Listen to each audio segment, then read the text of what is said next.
You can talk loud enough to be heard though. Oh, is this loud enough? Yes, Okay. normal voice. Normal voice. All right, so you go over here to the gears, to settings, click on that.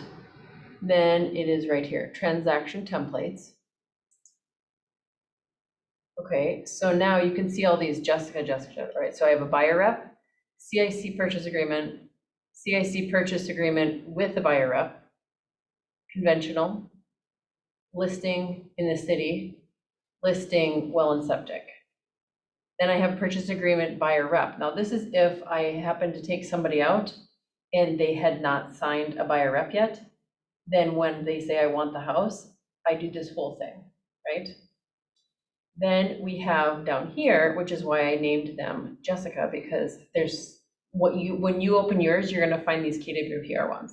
So you have buyer rep, listing paperwork, purchase agreement and buyer paperwork, and purchase agreement paperwork, right? These other ones are just ignore those, you won't see those. So if I go to this one and I say I want to do a buyer rep, it says up here, you do not have permission to change this template.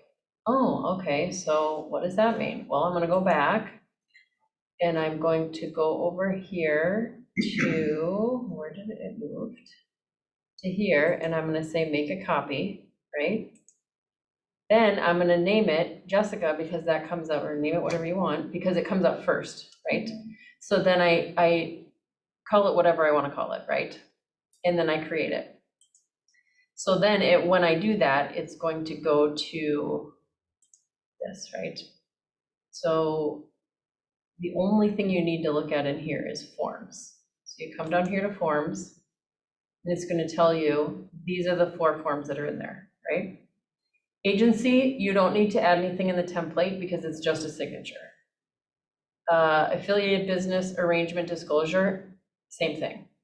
Additional disclosures has a little bit at the very end that you need to add, which is right here. You want to add your name in here. So like now, my name's not in there, so I will add it. Oops.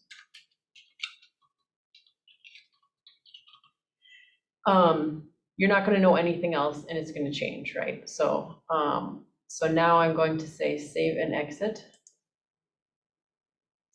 So that's the only thing that's never going to change on there, right? Is going to be my name. Then the buyer rep has quite a bit. So this was not in there. So this is what you're going to want to put in here. Keller Williams Preferred Realty, right? Everything up here is going to change, so we're leaving it blank. Same with the date. Here, I tell people we are not like an attorney. We don't have a retainer fee, so that's 0.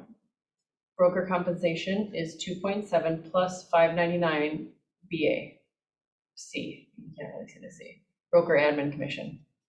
And then here I put 0. So now this is the part where I don't go into explanation of what everything means, because that's what Melissa does in her class. In buyer and seller boot camp, she talks about every single line.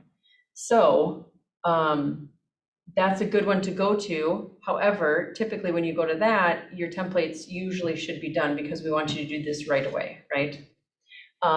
So this is going to be 180. May I ask a quick question? Yep. So for the broker's compensation, Yep. I know there are those rare occasions where it's less, but if they do decide to still like go with it, it's still 2.7%, and they just know to make it up. So no matter what, it's 2.7. Let's say, for example, I don't know, in the MLS, you see the brokers Paying out 2 yeah, or 2.5. yeah. So what, do you put 2.5 there, or would you still do 2.5? I always leave it 2.7. Okay. And then I say to them, here's the deal. There's going to be some, like you'll know on the MLS, I'll be able to tell you, sometimes they may come in at 2. If it's at 2, then you're going to need to make up the difference of the 0.7. And is there any paperwork that tells them that though? Just so like they know that. That's what this is. Yep. Okay. And so then what you want to make sure and tell them is when they're looking at a house that's 2, you say, well, this one's 2%. So remember, you're going to have to pay 0.7. Okay. And then when they write the offer, there's a compensation form where it says the seller's paying 2, there we go. my buyer is paying 0.7. Okay. Okay, this, I always check all of them. Because if somebody was looking at residential personal, all of a sudden they're like, you know what, I want to do vacant land as well. Well, now I'm covered, right? This one, I always check this. This is if we are setting up for the title. It doesn't mean that that's what they want.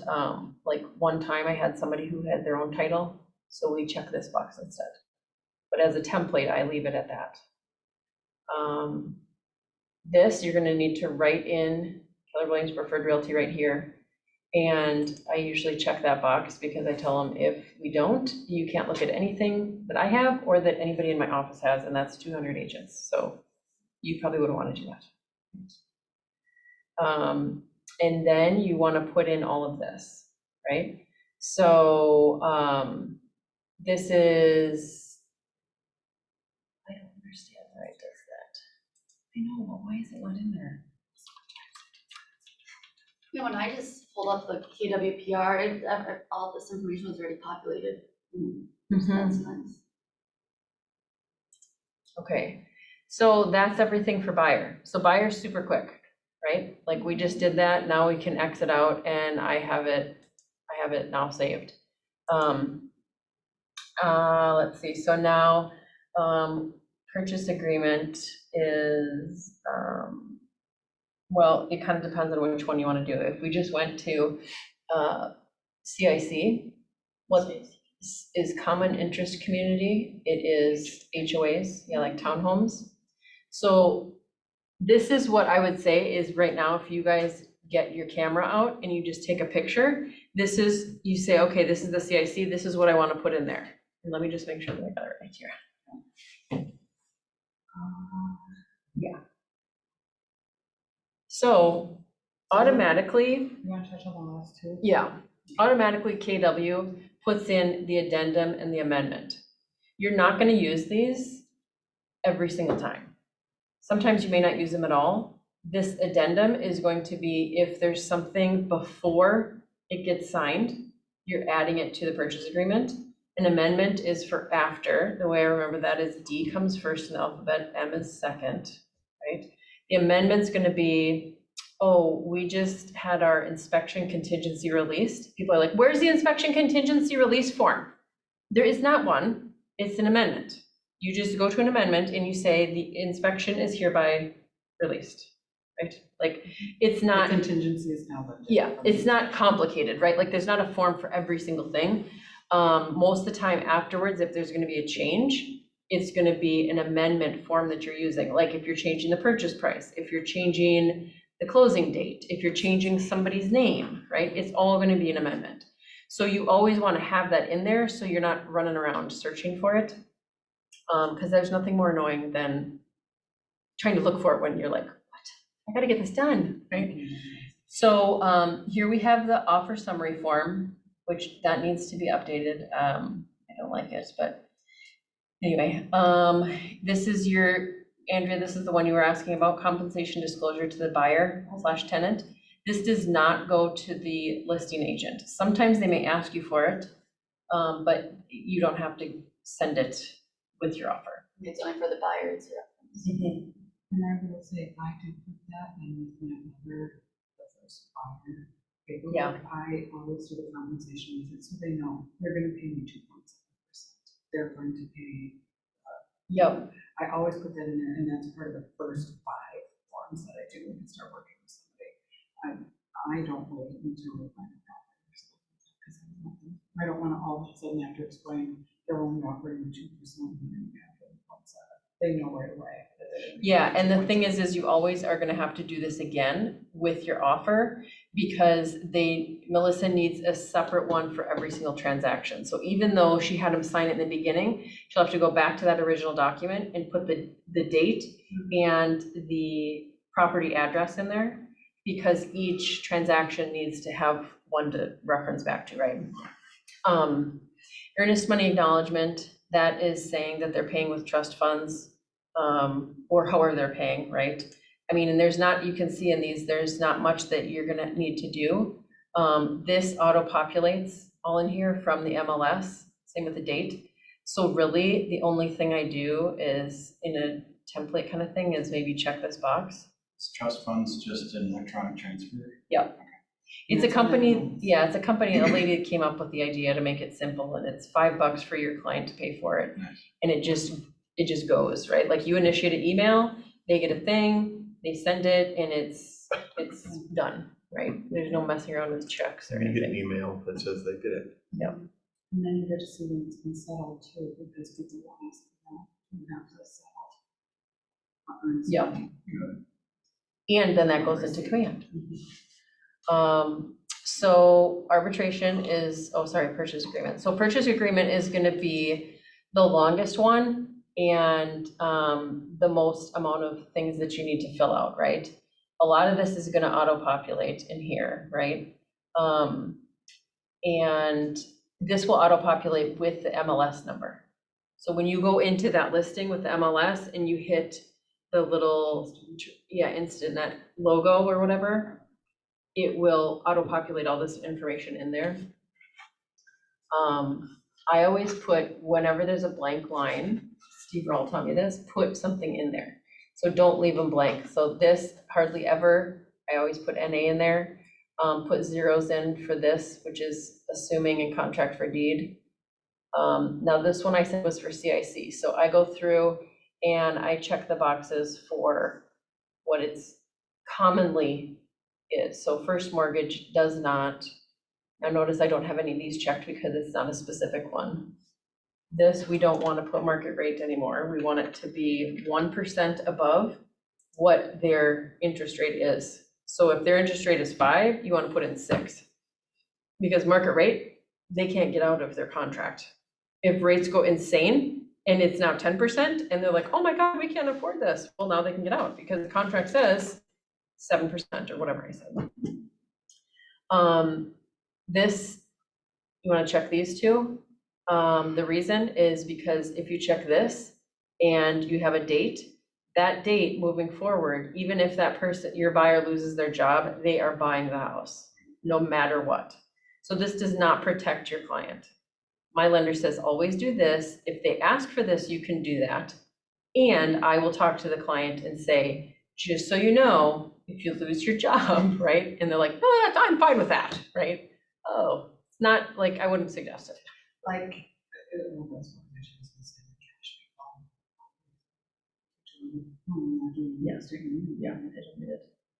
people. Anytime, you're gonna check that, you're gonna say, typically, in this market, I say 0 up here, that the seller has to pay, buyer. That will look different though in FHA. That's why there needs to be templates for FHA because there is a dollar amount there too. Yeah, and for this one, FHA, this is the sale price. You have to put that in there, so I leave that blank. This depends on your lender, right? You gotta talk to the lender. Do you have that? If it's DVA, they'll help you fill this out. So these things right here, you have to get from your lender, so I don't ever fill that in. Seller contributions, typically I say is not. I put elects, and it is, and it does not allow intrusive testing.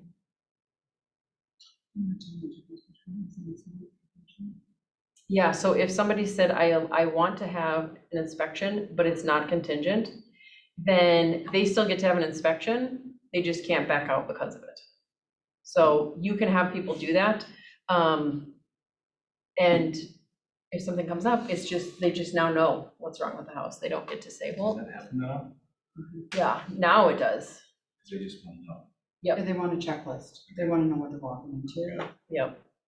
So now if they do have an inspection, right here is typical is 7 to 10. In this market, you could be 5. You have to call your inspector or look at their schedule beforehand and make sure that that's an option, because you don't want to be like, yeah, we can do it in 2 days. Oh, I lied. Never mind, he's not available. We had an agent today in PC. She had this one, right? What you're doing here, this is very important, is if you check this, you have to have an addendum, and that addendum says you have X amount of days. The answer is 2 to 3 days you have to clear the contingency. I will tell you, it is impossible to clear contingency that your client has to sell their house in 3 days to be able to buy a house. So you are in the worst position ever if you check this box. Because they could say, yeah, like this agent's person said, the agent said, oh yeah, we'll take that. And I was like, well, just know that they can call the contingency and you can lose the house. Why would they ever check that one? Why would people check that? Because they have to sell their house and it's not on the market yet. Yeah. If it's on the market and you have closing date, you pick number 2. Mhm. And then it's only closing on that date.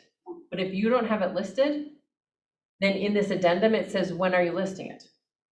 And she said, well, we're not listing it for 12 days. And I'm like, oh my God, what?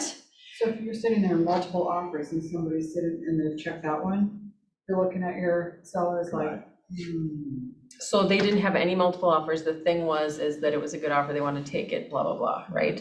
And I said, the thing is that what they'll be able to do is on the MLS, they say it's contingent upon sale of another home. Well, if I'm as an agent, I see that, I'm gonna be like, we can beat that offer. We're gonna submit an offer, and agents do, and then the PC agent misses out on it. And I said, you just make sure that your client understands that, because if they're putting all their eggs in this one basket, they need to know that they could possibly lose it, right? The other thing is they could say, okay, well, it's not contingent. And then they have to be able to afford to buy a new house and keep their old house. And if they can do that, then great. Again, the buyer needs to make that decision, I not us. typically do number 3 if that's the case. Yeah. If they don't have to sell the house that they're in right now and they can buy another one, I check number 3. Yeah, yep. But if they have a house and they need to sell it, it always has to be number 1 or number 2. If it's not on the If market, it's not on yes. the market. And it's on the market and it doesn't have an offer, number 1. Okay. And number 2 is if it has a closing date, because it says which is scheduled to close on blank. Outside of our, It's a successful closing. Yeah. outside of our crazy market we're in right now, most of the time in the past, would you have checked one? If you had a buyer that's like, I need to sell my house, but I don't have it ready yet, and I just want to. I think I've done that in one time. Yeah, That's it's not a good Super idea, rare, Okay. Yeah. because you It's just super lose rare. all your power. And so if you're in that situation and they're not ready to sell, then what do? You've only done it once. Well, then you have a conversation with them that, can Get you your house afford ready both first. houses? Yeah. And if not. Because that's what's going to happen. That And if you that can't. could happen. Right. And if you can't, then we need to wait and we need to put your house on the market and it needs to have an offer and then mark number 2. So as soon as somebody has an offer, then that's when they'd start looking Yes. ideally. Accept an offer. This is a crazy market though, so I guess right now I'm marking number 3 because my buyers all can afford to. And then they'll just recast their loan when they get their money from their house. And then they recast the loan, just basically means that they take their proceeds from that, put it down in the house, and then they have a new loan structure. The other option is putting in the MLS on the house that she's selling is say it's contingent on us finding the home that we want to live in. So then the buyer knows, okay, well, the closing date can't be like for sure here. It's got to be flexible because they got to find a house. But it's really the only way to help to like keep the ball rolling, right? And it's just a different time right now, right? This is, what we're telling you is what's been happening for the last, 2 years maybe? And especially the last 6 months, this has been like, how are we even gonna separate ourselves from the other 52 offers, Right, So, Never mind going into the financing options that are available. right. So 'Cause now there's a lot of financing options where you can pay, depending on if you qualify, you can do cash, right? you make a cash offer, but you still have to sell your house. There's some, yeah. people People have are getting so figured creative out right now. workarounds, yeah. So if you don't have a good relationship with a mortgage banker where you've spoken to the individual and have talked through this stuff, go find one That's your number one tomorrow job. and learn this stuff. Yep.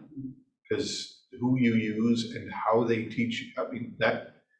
Right, because the last thing you want to do is really help wait. a buyer Right, through that process. right. Unless you understand what's going on there. And it's tough when they say, oh, well, I have somebody I like to work with. Oh, well, so do I, right? Like, let me talk to this person. let me see how competent they are, because I work with people like this all the time, right? And if they tell you it's Rocket Mortgage, no, it's not. We're not doing Rocket Mortgage. We're not doing Quicken. It's not happening, right? Like, people think I'm kind of a spaz about that, but I'm like, well, I have no control over that. A 1-800 number where I get 700 different people, that's not And I happening. don't know who you're talking to from each time they pick up, and I'm like, well, what's your number? They probably have gotten better, but I don't even have time to check them out. Never mind, you need, let's just say, you need them to have the sheet available to you on Saturday afternoon. Yeah, right. Maybe you do, maybe you don't. Right. Having a local lender is important. Right. But, that whole section Yeah. is an absolute mess for if you don't know the lender. So this is real estate taxes. These two are always going to be prorated. And then this is shall. And then here, I had an agent walk me on that. She goes, it's homesteaded. Why would you put that on there? And I said, well, have you looked at the property tax stuff? And she goes, no. And I said, it's not homestead. And she goes, wait, what? They've lived there for 14 years now. yeah, people don't do it. Well, look at Sometimes them. they Look at forget, them paying extra every year for 14 years. right? Or if their house is so expensive, it doesn't really matter. There's that, right? Right. And then here, I just remember, everything's on the right side. So pick the ones on the right. It's always seller shall pay, has not. Yeah, I just had that question. You did. I did. And then she goes, which one? And I'm like, you think I know the PA like that? So I will Send me a tell you screenshot. is that I actually checked, 233, the seller shall assume on the date of Buyer's closing, motion. all special assessments levied as of the date of this purchase agreement. So Do you mean the buyer? You checked the buyer shall I too? checked buyer shall, yeah, sorry. Because there was an outstanding road and curbs were going in Lakeville, and everybody in this neighborhood is now getting assessed $4,142. My buyer said, I'll pay for that. They Right. don't have to pay for it. I said, okay, oh my gosh, I don't know which one of these to check. So then it Right. was like this, oh, which one of these, I don't get it. I was Which reading one? through all of these and I'm like, well, is that it? Well, is that it? So it's 233 because it's as of the date of this purchase agreement. So they're not paying for the other stuff that they might have out there. They're just gonna pay for the street and curb assessment. That's Right, all. because like this one says, any improvements that have been ordered by assessing. That's ordered and levied is different. And so you need to know, is it levied? Is it ordered? What are we doing here? So ordered is future. Yeah. Okay, Levy is they've sent you a bill, but you haven't paid it. right. That's ordered. No, that's levy. Okay. Levied is they've sent you a bill, Yeah. but it hasn't been paid. Got it. And you're levy. do you know how much? And you can find that on the county website too for property information. And then this one, has not received a notice. If they did, they should put it in the MLS, right? Is not. Now, this is if you put an offer on something else and you don't have a cancellation yet. You do not want to be in this position because you can't lie about it. You can't have two purchase agreements out there at the same time, I right? wouldn't believe how many buyers are saying, well, why can't we put offers in on all three of them? So it's You wouldn't believe how many agents ask me that. And It's like, because well, do you know what can you buy all happens? 3 houses? Yeah, guess what happens? I know your last name isn't Murphy, but I'm just saying, this will Right. be the time that you should change it Two- to Murphy. Two will get accepted and then you'll be like, well, now what? Now what am I supposed to do? Now you are in a You're code in of deep ethics doo-doo. violation, Mhm. right? Yeah, that's code of ethics, by the way. Right. Not good. Warranty deed is going to be 9 times out of 10 the answer. If it is somebody has passed away, it's going to be a trustee's deed. Usually they'll say in the MLS, this is a trust, then you click trustee's deed, right? If it ends up to be like you got it wrong and whatever, that's where they do that amendment and they'll change it and they'll, do this, so. And a lot of times the listing agent will catch it. They're looking there. They'll be like, the one thing that we just need to change is that it is not a warranty deed on this one. This is a personal representative's deed or a trustee's deed, and just, change that. So you can usually count on the listing agent to prove your. Absolutely. Mhm. Which means when you're the listing agent. You better know your stuff. Well, it means you gotta review that, yeah. Yeah, Yeah, yeah. yeah, And after we're done Yep. reviewing this, I will tell you, I'm so glad that I didn't evil eye because I had one shyster trying. I thought you said after this. After you're done. I know, but you keep talking, Sorry. so shut up. Just remind me of the shyster story. Okay, so this, don't check this if you did not get the disclosures, because this is saying you did, right? So for some reason, the agent's a dink and they're not in there, right? Uncheck it, right? And so, they're supposed to be in the supplements. I'm just saying that sometimes they don't have them, or they're like, oh, yeah, I'll add them, I'll send them to you, whatever. It was funny, so this has a box around it, this has a box around it. Somebody once said to me, oh, I thought that was like for the sellers to fill out. What? No, oh my God, the boxes mean it's even more important. So don't miss the box things, right? So this is water and sewer. So I said this one was a CIC, so you're not gonna find any CICs with, septic and well, so. And then that you do not know of one and do not, and it is not. Now, if I had the city or the country one, I would check no, does, and is. And is means you need to go and fill out addendum to the purchase agreement, subsurface sewage treatment system and well inspection contingency. And it says if, is, see attached addendum. So super important. There's a whole checklist of different addendums at the bottom, and this is one of them. If you don't have this, you're not protecting your client to make sure that the well and the septic are in compliance. Like this one checkbox can totally cost like $50,000, right? And it could be your $50,000, not necessarily theirs, right? So super important. In some municipalities, don't they have to, I mean, isn't that a law? They have to do that. Yeah, yeah, So, yep, like and, Woodbury, I think, or out that way, I don't know. and for the most part, the seller knows they have to do this. They know they have to give you a good test for the well and a good test for the septic. But if their septic's not in compliance, like that can just stall everything out. And so you just want to be aware of that. And like I said, they can be super expensive. So, this market, I don't do home warranties, so I check this. Before, what I used to do is I would say, oh, yeah, let's just ask for it and see if we get it. Well, I don't do that now, right? Because it's not a good thing. Sometimes in this market, and it has gone, I will do, if we're not gonna do an inspection, they will ask for a home warranty up to like $550, right? Yeah. Sometimes the seller will go, yeah, that's cool. Right, We'll do a home warranty for a Right. year, we'll buy the $550, Yeah. you're not doing an inspection, you know? and then if your client wants to have a warranty, like mine, she wants one, so I check this and I say she's buying and she's paying. And then I put the company in there and then doesn't even matter, but it's $500, whatever. So put that in there too, because what happens then is then your title company then bills her on the closing, not out of her pocket, right? So she just rolls it all in. This will get filled in when it's automatically done. You'll just need to check the box. So I know it sounds weird, seller's agent, that means like listing agent, and then you'd be down here, the buyer's agent. Dual agency, so this is typically does not. And this weird thing will always have a signature box here, no matter what, when you go into transaction desk.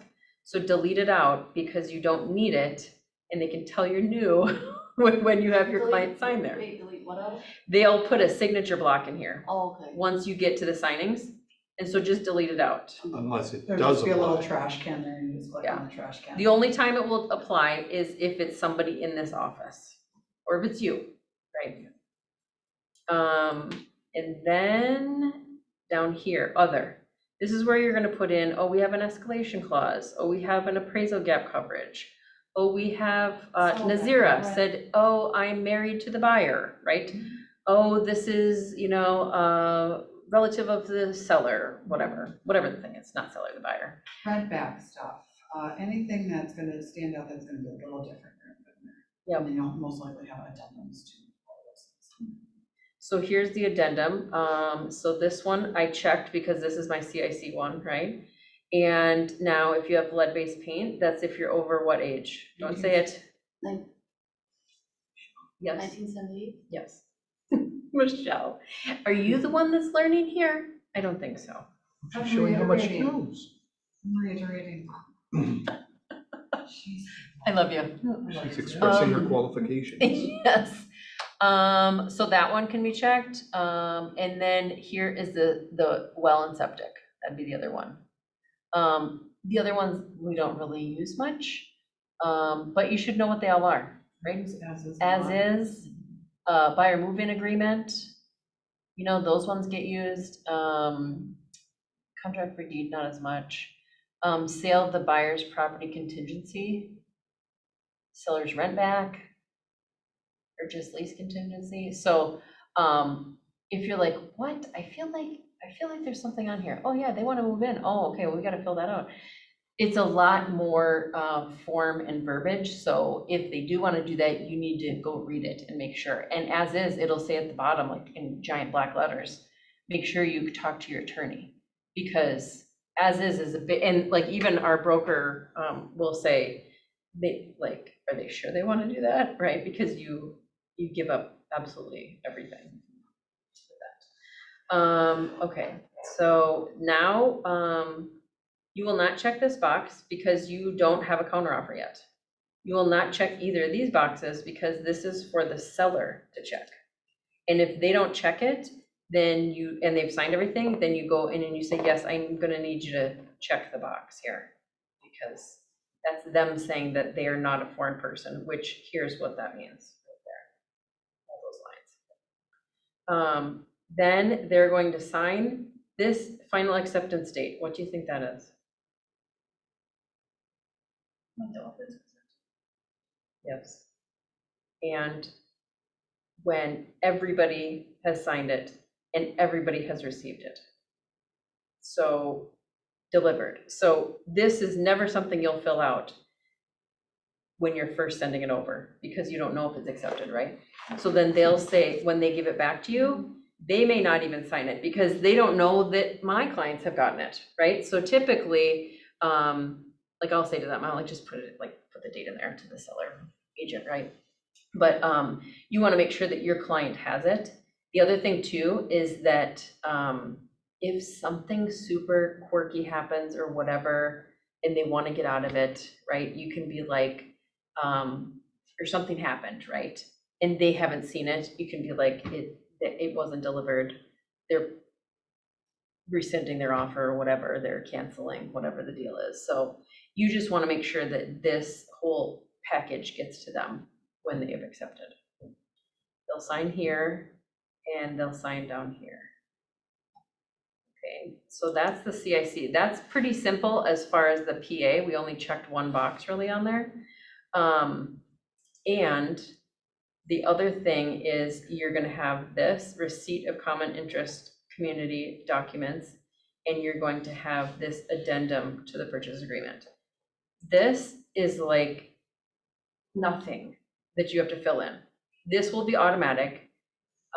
This part right here, they ask for the name, address, and telephone number of the master developer. So you put that in there, and then that is it. Look, it's just a bunch of writing. Oh, okay, yep, super exciting. It says stuff, but it's. It says a lot of things, which you can ask Melissa what those are all about. And then this one is a receipt. And this is important because this tells you everything you're gonna need. You don't need both, you need one or the other. Sometimes they'll give you both, right? So you're gonna need this resale disclosure certificate. That's probably the biggest thing, right? So once you get that, you check the box. Declaration, once you get it, you check the box. You go through all of these things, and usually it's a packet that costs $250 to $500. It's literally somebody hitting send on a computer. So if you can get into that business, I mean, I feel like that's pretty viable, but I'm just kidding. I hate the fact that they charge that much for clients. And then they'll send it to you. That comes from the seller, and the seller is the one who pays. I know. Okay, But so they when don't. I am But they don't. helping a seller, I don't like the fact that they get charged this much, right? It's insane. It is insane, I want and to start an HOA, I so I know. can do absolutely nothing. that's what I'm College money, saying, yeah. Especially in this digital world. Right, Really. so, and what'll happen is they will have, and again, like Jason said, this doesn't matter for your buyer, it matters when you have a listing. So when your seller forgets that they have to do this, or maybe you forget that they have to do this, and then you tell them and they need it in a time frame, they will charge more money the faster the time frame is. So if it's 2 days, it could be $600. If it's 4 days, then, you know what I mean? It's just, it's a total racket. So just put that on your radar when you're listing something to get that done, right? I just tell them to get it ordered before we put it on the market. Yeah. They're moving no matter what, no matter how long that house is. Just order it, so we have it.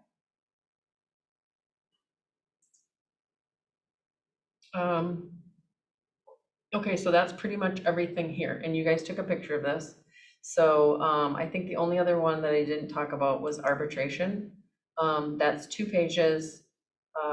The first one, there's nothing to fill out. The second one is pretty much auto-populated. This will get auto-populated. If maybe anything doesn't get auto-populated, it might be this, which is the date. I think that might be, yeah. And again, this is the part where I don't talk about these. We let the broker do that because it makes more sense when that's how we do it. Okay, so then if you were going to do like a non-CIC, you would just take this one out and this one out. And you could say, okay, well, this one I'm gonna do as a VA, right? Let's do a VA one. And then what you would do is you'd create a new one and you'd name it VA, which I don't think I have a VA one. I thought I had FHA too, but I guess not. Here's conventional, right? So let's say we're gonna do a different one. When you say we let the broker talk about it, does the broker come to the closing? When she says we let the broker talk about it, what she's meaning is, that's what buyer and seller boot camp are for. And at a closing, the title person explains all the paperwork. You sit there and hang out. Like, yeah, right. And they tell them all the things but yeah, and the reason that we have Melissa do it is because she's the one who is just looking at everything for compliance reasons for your transactions. And when you have questions on those, we delegate it to her because she's the one that legally needs to answer those questions. And I am leveraging that, and I also don't want that liability on me to answer those questions, so. But when you fill out these templates, a ton of your questions are already answered, right? So, what did I say this one was? This is just your general. Yeah, like conventional. Okay, so we have pretty much everything is the same, and you see there's just missing those other 2 forms, right?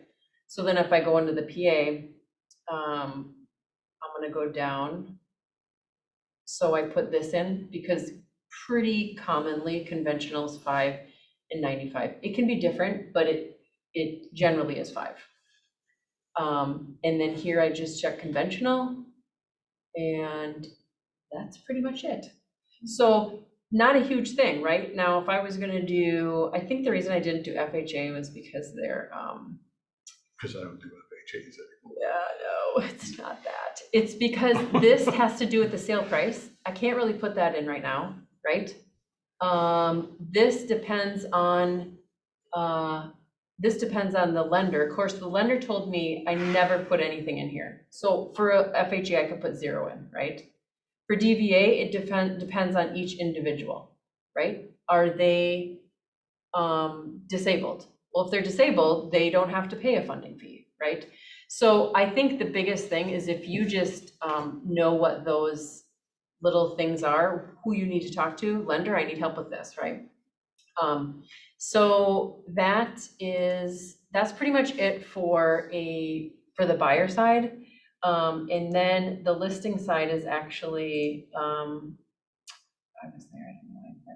So now we'll say like well and septic and then city paperwork, right? So I'll do well and septic because that one has more.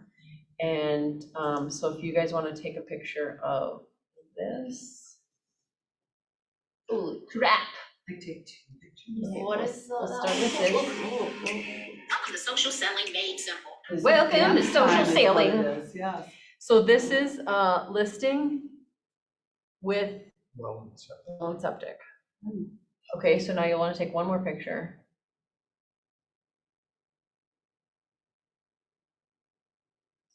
Okay, so if we just start at the top, agency, a withheld, coming soon, listing contract, the input, net sheet, showing instruction form. Additional, this is in here, because this is like what you do with the buyer, right? Additional disclosures, affiliated business, those are the two. Now we have alternatives. Now this doesn't mean, you don't always need this, right? You only need this in certain circumstances, right? One of those. Right, you need one of these. Arbitration, we just saw that one. Disclosure of lead-based paint, so that's if it's older than 78. This is if they are well and septic, right? This is a location map for where is that stuff, right? And it's super simple. Like they basically just draw the house, here's the well, here's the septic. You don't want the well and septic on the same side as the house, otherwise you know what you're drinking, right? That's not a good thing. Ew. So, they are like, what, how should I, like, you can tell the analytical people, they're like, oh my God, like, do I need to use CAD? I'm like, you use a pen, a piece of paper. Just draw. It's pretty simple. And allow us to have all of that information. They know the depth of it, Right. They know all of the stuff where it is. That's what it needs to Okay, look. Eric, do you want to Doesn't get a need to be picture more of this? complicated than that. Yeah, that's exactly what they need to draw. This something like is, this. so you'll do two pictures. This is the first one. This is well and septic listing. Okay, so there's picture number one. You got it? Got it. Okay, and there's two. They overlap a little bit. Yeah. So, so let's see, we were down to lead-based paint, yeah. This one, these basically, I print them off and I hand them to the seller. And I'm like, fill these out. Because, no, these are a shit show up here. This is a lot of stuff, right? So here they have to figure this stuff out, right? This is not on you. This is them. When it says disclosure statement, you don't fill anything out. It's illegal, right? So they're gonna answer this. If they don't know, then you tell them, well, I mean, if you can't find out, if you don't know, whatever, just say you don't know. Right? If you needed to find out, you can sometimes review their old paperwork. If there's an older MLS listing, and they haven't changed anything, but that's not for you to tell them And that because generally- you don't know. And the only time that would become an issue if they don't fill it completely out is if the buyer says, I need to know this line here, so figure it out or I'm not buying. Yeah. Remember, the seller's disclosures are to the best of their knowledge. And like, so I sold a well property, well and septic, in the winter, and, she is a family member, she went out, she had a guy come out, she handed him this stuff, and he filled it in, right? Like, she had a professional come out, like, you can do that, because she's like, I don't know what any of this says, right? But it is very important, and, if there are wells, like, what are they, is it sealed, is it shared, is it in use, is it not in use, right? All those things, and they have this as well, and so there are other places that they can go to figure that information out. You just say, well, talk to the city, talk to the county, right? Ask them, you just don't take that on. If on this picture though, they had a sealed well, and you knew that you had a sealed well, you'd have to draw it on your picture too, wouldn't you? A sealed well? Yeah. And that's pretty obvious, I mean, like, it's like coming out of the ground, right? And you can tell it's sealed, but Sometimes people don't know. What is that thing? I'm like, oh, okay. I've lived here for 6 years and I don't know what that I thing don't is. know what that is. So I know this looks like a lot and it's kind of daunting. The thing with sellers is to remember is that you're front loading all your work. So think of all the times you're going out and showing people houses with your buyers, right?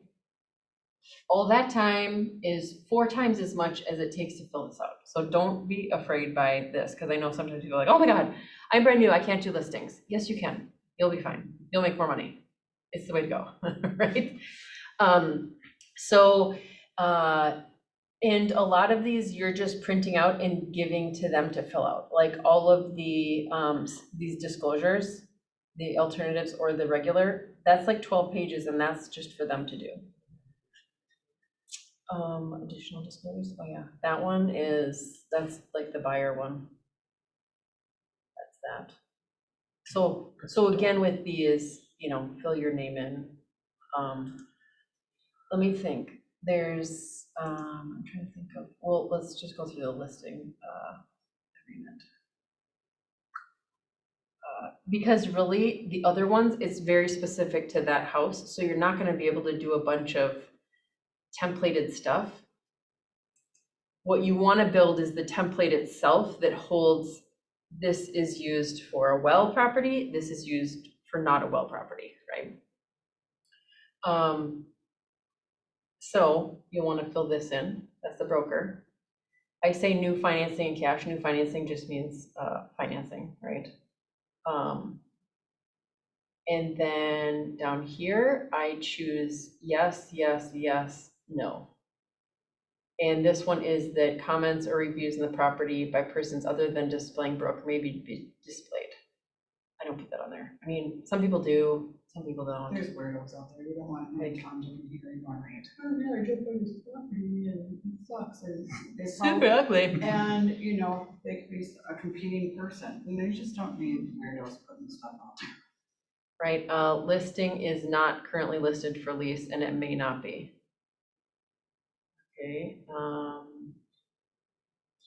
0 here. It's listed for lease, and I leased it, and you bought it. You can't move in. There's a lease now. Sorry. 119, 6%. Oops. So the broker amount is $4.99 and I charge $5.99. Well, or I charge $9.99. Jason thinks I should charge $9.99. Charge what you want, man. You can charge whatever you want. Whatever you want. And The some people broker's like, gonna keep. The broker's $4.99. getting $4.99. You Right. If you charge- charge $5.99, you're getting an extra $100. right, and do whatever you want with it. What does he charge like? Kristen would lend a plate. $12.99? It's $12.99, yeah. $12.99. And he is the broker.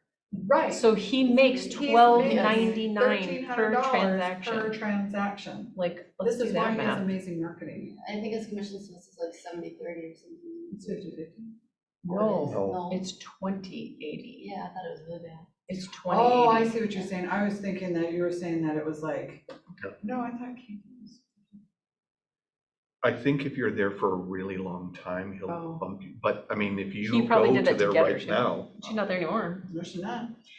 Okay, anyway, 180, digress, Because recorded it's 6 for months people. times 30, right? So roughly. Compensation shall 2.7, and I say, this is for facilitation, I say 1%. You can say 2.7, you can say whatever you want.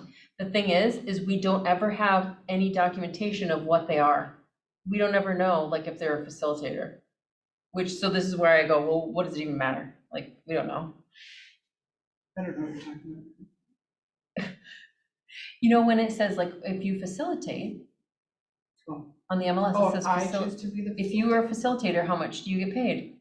I do 4%. Right, so I say as a listing agent, I will pay a facilitator 1%. But where do I ever get any documentation telling me? First of all, I'm gonna push over somebody else who thinks they're gonna be a facilitator on something. No, it's not. Do you get my point though? Wait a minute. Yes. Do you get what I'm saying though? Yeah. Like, there's no documentation that says, oh, like you have a buyer agreement with somebody, right? And you can prove that. Do you ask for a facilitator agreement? No. We don't even ask for a buyer agreement. like if you, okay, I'm gonna just move on. Move on. You're making this difficult. Yep, seller directs broker to get the closer. Same as the buyer side, right? And they need to initial. They need to check this. That's why I don't leave it here. I don't check it. I ask them, right? We're doing this. This again, click that, put GW, and then here. Why does it always do this? Yeah, you know, Apparently. the part of that though is, and that's one of the challenges of setting up templates. You do need to go back through this stuff, Yeah, because if it's not there, I learned that. it's Like, not somebody else. Hearing is not the date. Oh, see, now I can fix that. I hate it when it does that. And see that it doesn't give you a spot to put your name here, so, Those okay, need to be fixed. yeah, top of my list. So now I have that completed, right? And really, the whole idea of the templates is that you get these forms in this thing, so that when you have one, you go, all right, this is what I need. And then you say, well, do I need alternatives or do I need the regular ones? Oh, I need alternatives. So then what you can do is, not in here, but in your other spot where you pull them up, you can delete them out if you don't need them. And so then So what it's is that? clean, and it's like, okay, now I know what I need and I'm not overwhelmed. I got all the things, right? Questions? I think in a perfect world, this particular area would be called transaction collection, not template. Yeah. But yeah, that's esoteric. So if I'm in the other place where I'm deleting these things, What is that? Okay, so let's say, I don't know, What one is closed? oh, closed. What was one? Okay, so if I go to, this is my template right here. So I go to forms. This is all the stuff that I need, right? And now if I say, let's say, because I already deleted them, but let's say addendum was here. I'd be like, oh, addendum, I already wrote the offer, I don't need an addendum. I'm gonna go in here, I'm gonna select it, and I'm going to delete, right? Because I don't need it. But then it makes it very clear as to this is what I have to complete in order to then sign it. And I will show you super quick, because once you get to this part, you'll be like, how in the crap do I get this stuff signed, right? You say here, select all, go to the basket and hit the pen. That's it. And then once you get to, wow, once you get through this,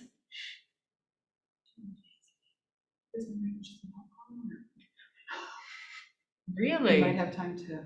it's so bad. Mhm. Because it's long. So now what you'll do is, I think, well, look up over here, see where this is wizard? The wizard is super cool. The wizard pulls in all the info on the MLS. So then what it'll do is you'll have the MLS info and you'll have your template, and you need very little to keep going, right? To fill it in. So here you go to signers and you say add participants, and you can say from the transaction if you have them in your transaction, but if not, you can say add a new person, add yourself, right? So if I was gonna say add from transaction, now this is my client and this is me. So I'd wanna add the two of us, right? And then I just go through and I'm the yellow one, she's the blue one. And it automatically populates the ones that are instanet forms, right? So now it did not populate me over here, so now I gotta go in here. Oh crap, not there. I go in here and then just plug it in, right? and select your date. I know, I don't like it when it does that. So now notice this is a KW form, so this does not auto-populate anything. So now I have to take me over here, And then I need to go to Davia and take her like that, right? So you just wanna, this is kind of like my time when I'm double checking, like, is everything filled in here? Because if I get to this point, guess what? We're already past the part where we can fix it. And if I don't want to go back into the thing and bring it all back in, I can say, I'm gonna do a checkbox, right? And then I'm gonna put the check, let's pretend the trust funds was there, I'm gonna put the checkbox there, right? Oh, sweet. Now, what that means is she's gonna check the box, right? It's blue. Right? If I want to delete it, I just like that. You can also do a markup, so then it stays there. She doesn't have to have it go there, you know, she would, like, bring the check number in there, whatever. So then you just, how do I get rid of that? I don't know. You don't. There. That? Where's the garbage can? Just delete, just don't. Go over to the right. Right, Right? down. Oh, gosh, Jason, you're so good. He's the tech guy. He is. Dude, don't ask me about these forms, but you ask me how to delete something, I'm there. Okay, yeah, see, this was our offer, look at that, 25% down. Closing date when they wanted, 7/10 escalation clause, oh, we didn't get it. Not bitter That's at all. crazy. Not bitter at all. How much over were we? 15. 50? Yeah. It's gonna be 10% on. 50,000. So then, you know, I just go through this and I make sure that everything's filled in. I just want to show you the escalation clause here. So in other, oh, there it is. See how it just put that in there? And we don't need that in there. So then I just delete it out. That was the one I was saying, they'll always just throw it in. Here it is. So the buyer shall pay $5,000 higher than the next best offer. Nope, for a total purchase price of $750. And then appraisal gap. If it does not appraise, they agree to pay 100% of the difference between the appraisal and purchase price. No greater than $50,000, right? And what the agent said was, oh, well, the other three didn't have inspections. And I was like, we'll waive it. He's like, What? Okay. I was like, are you kidding me? Because he called me after they already made their decision, because they're highest and best, and he didn't think he had to do anything beyond asking for highest and best. So when you're representing the seller, and this will happen to you on the buyer side, because when you're representing the buyer, you'll be notified, hey, you didn't get it, you were number 2. And you're like, what the? I mean, you weren't given a thing, but remember that when you're representing the seller, don't just package up the offers you've been given and let them decide without saying, hey, here's what the offers we've been given are. Give me a little bit of time. I'm gonna call the top 3, 4, 5 offers and say, hey, you're in the top 5. Do you want to make some changes? Right. Because you're in the top, because you're in the top 5. I would even call the top one and say, you're in the top 5. Do you want to make some changes? Right? I mean, they're going to ask you more questions like, where do you think we need to make a change? And you can be real honest, or you can be, open-ended. I mean, there's a couple things I might want to change if I were you. One of them might be the price, and one of them might be the closing date. They might prefer a later closing Well, date, something or, that's, like a little different inspection area. right, You can't, you really can't, your fiduciary duty is to your seller, right? So you don't want to give away too much, but you kind of want to go. yeah. You might want to look at the inspection time, that might be something. Yeah, well, I mean, if it's the best offer, but they have an inspection and your seller doesn't want one, there's absolutely nothing. If you've gotten permission from your seller to say, hey, get rid of the inspection, I mean, you have, as long as you've cleared that with the seller, but I'm saying, you don't necessarily need to call the seller to talk to the top five offers and say, you are in the top 5. You want to do better? Okay, I have a quiz for you, For me? for all of you. Not her. You can play. What, Wow, you can play? what sticks out to you on this form?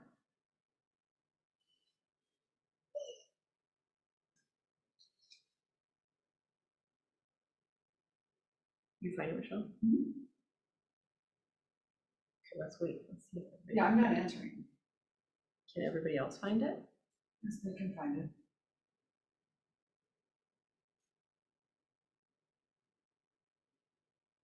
Can you find it? Like in the middle? Like in the middle-ish. I love the number 10. That is, or actually 11's like one of my favorite numbers ever. When I played soccer, I was number 11 or 4, but not in this case. I would never pick 4.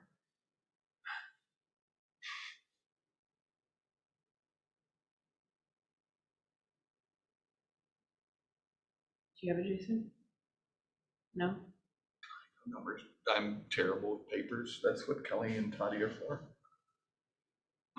Can we get a hint or something? Well, I think she was. Just gave you a Yeah. huge. Number 11. So what, Oh, I mean, number what 11. kind of, what does Chris Lindahl charge again? Did you see charges $12.99? Yep. Oh, I wonder what Keller Williams preferred charges.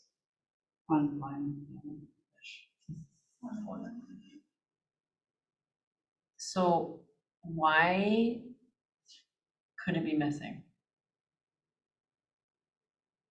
If you're covering it, or I don't know. Like, could it be missing? Yeah. I actually know why. Okay, why could it be missing? Because they're a veteran and we're not charging them. Correct. So it is illegal to charge a veteran the broker admin commission. It is also illegal for them to have any other additional fees from a lender, from a title company, from anybody. So what you want to do is you want to talk to your title company, you want to say, what fee will you get waived for my client since they're a veteran? They go, I'll find out. Oh, we can waive this. I don't know if they always do, but I'm always asking. So, and the thing is if for some reason you forgot and they still got charged, you're giving them $4.99 back or $5.99, whatever you ended up charging them, they're getting back, and the brokerage just eats it. They don't, like, you don't have to pay it because they're a veteran, they just don't have it.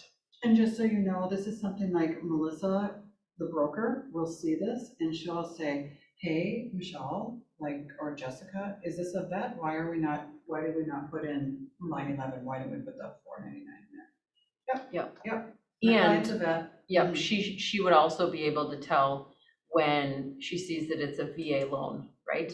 If it's. If it's a VA, yeah, If it's because not, you they sh- have to, if it's not if they're a veteran and they're not using their VA benefits, they can be charged the $4.99. They have to be using the VA benefit,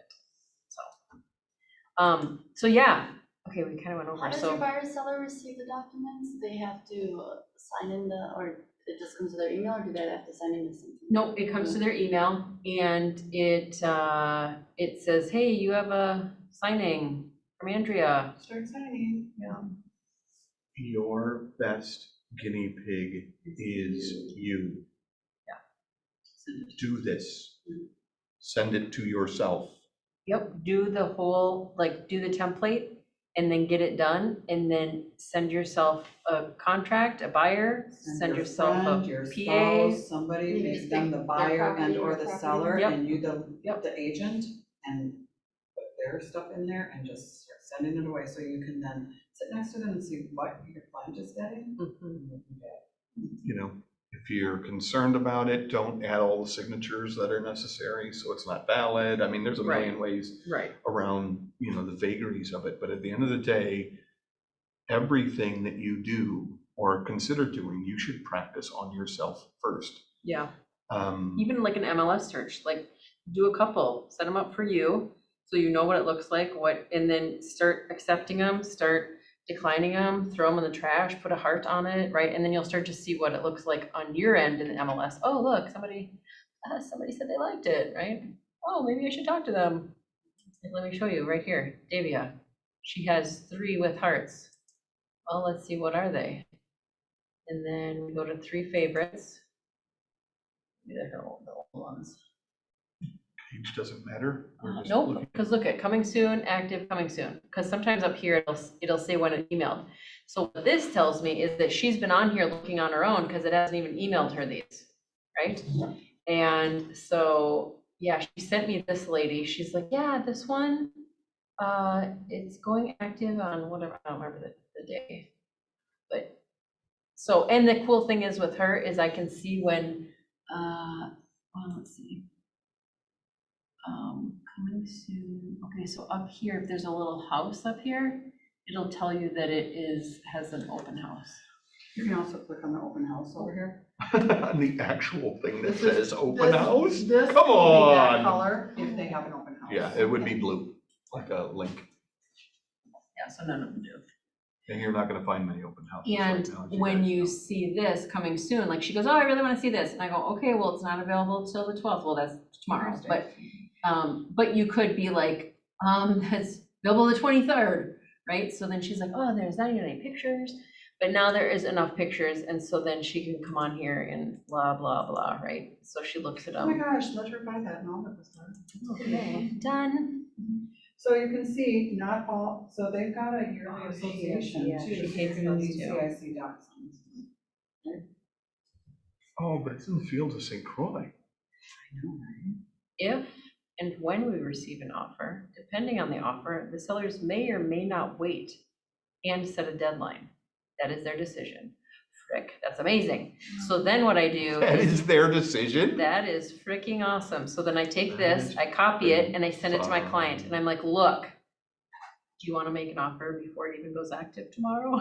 Right? Or let's go see it at 8 AM tomorrow and do an offer right Right. now and make it an amazing offer because chances Yep. are. they can Because accept that is this telling you. and just say, we're done, Yeah, we're so good, I'm we're not going totally- into the weekend. Totally doing that. And then let's see what the previous one was. There was an active one already. 13 days. Okay, so that tells me something's wrong. Well, There is or if you're in pre-inspection. the Facebook groups right now, and I mean the other Facebook, not necessarily the Keller Williams ones, but the broader real estate things, you're seeing more and more people talk about houses being on the market for not 2 days. 11 days. And it's really weird if you've been in this market for a while on the agent side, where you're like, you start to panic because houses sell in 3 days, but it's shifting. And so when you hear that term, that's what they mean. The market is starting to shift. Interest rates are starting to play into that, pricing, et cetera. Yeah, You know. because people with interest rates now, I mean, to afford something, they mean this, you know, the current are saying this. Because we've heard everything's going 50,000 over, so why don't we just get there anyway, and then maybe we'll go 50,000 over that. Well, they're gonna sit on the market for a little bit because it's most likely not going to, I'm not saying that, you know, but they're sitting because people are getting scared. Like I can't do a 100% gap appraisal on this, right, at that price. So it's always good to be very comfortable with CMAs, know how to do one pretty quickly, like a quick and dirty one, you know, because your smart buyers are gonna go, let's pull some comps for this area. I just don't know that I want to pay that for it. So then the other thing is, I know about her is that she wants to be able to have a fence up. And if this has an HOA, 145, that's not too concerning. Orderly. But, But they still need to know. Yeah. So with my buyers, I gave them, they were looking in Shakopee at different HOAs and they have a dog, right? So I said, well, why don't you do the association? I did a couple of them, they did a couple of them, and they actually found one that one. And they said, we drove the neighborhood and we didn't see any fences up. And I said, well, chances are you can't do a fence. that's a red flag, right? But let's verify, you know, and so called. And they were like, yeah, nobody's just even asked us, of course you can do a privacy fence. And so they could have just gone past it, right? But we did our due diligence and we called and they were like, yeah, we don't have any. Right, so right here, Just which how many fences come up after you? What's that? Just wish how many neighbors gonna put Yeah. up their fences up like you did. Exactly. Here's the number, or the name, Associa, Minnesota, and the phone number. So I'll have her call them tomorrow and ask, because that is totally her bag You of know, tricks. and then the other thing, is it a fence you need, or can you do, electric fencing or what have you? I mean, those are different options for people, and those things. Make sure you define that with them, what they're looking for too. Rebecca Fisher. Oh, I know her. Yes. Oh, she's at EXP now? I don't know. She was at Her bus benches are gonna change. Coldwell Banker. Maybe I can nab that bus So there it stop. is, the Fields of St. Croix is the association. I told you, man, the Fields of St. Croix.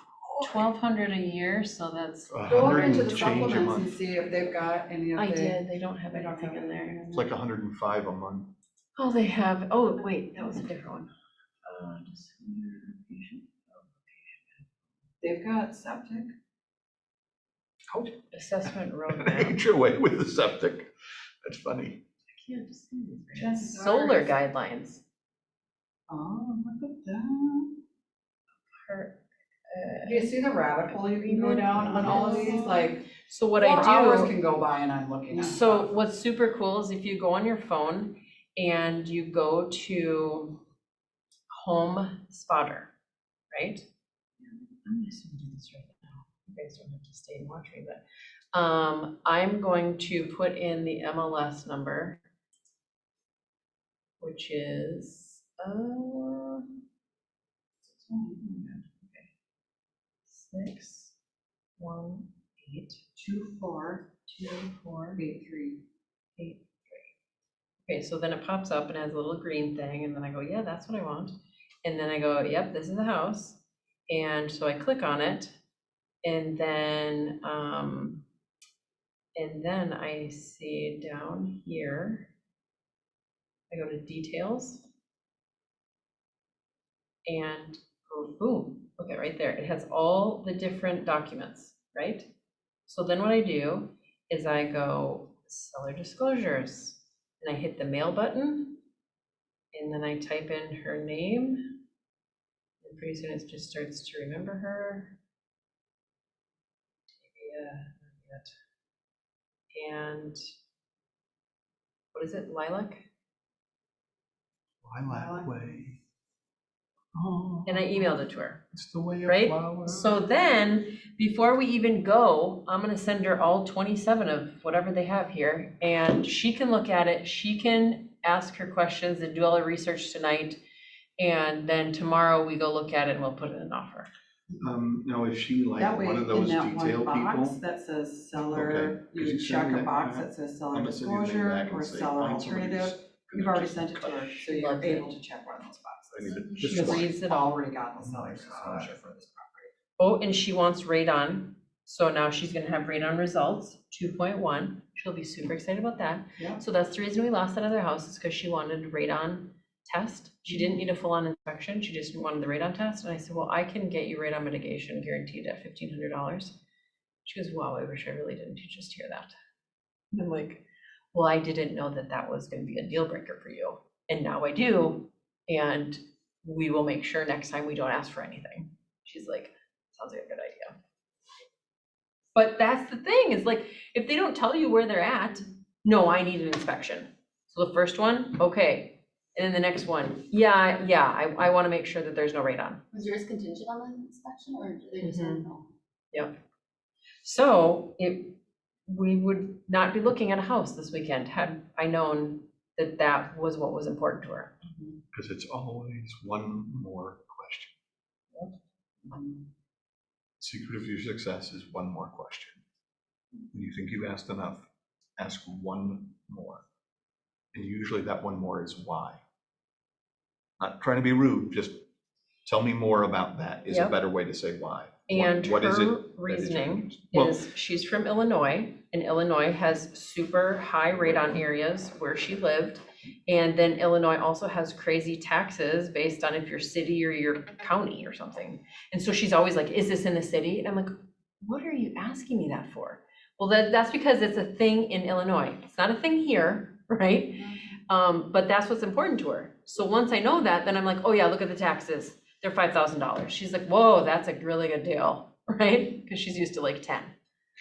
So, But like you what I'm said, saying though yeah. is that as you're talking about, what is it that's important to you about an inspection in this market, Yeah. right? I mean, well, I'm concerned about radon. That's a conversation that you certainly have. Yeah. I like to joke about my wife who closed a deal for an old employee of mine, and my wife and I sat together and presented all the paperwork and all the buyer paperwork, and when he got done, he goes, I need to go home and think about all this paperwork. And then he sent me a very lengthy message explaining that he wanted to work with my wife and not me. Which is great because he knows me and he knows her and he appreciates the fact that that's an option, but he is super detailed. I mean, he wanted to read every line of that paperwork. And between the two of us, dude, are you nuts?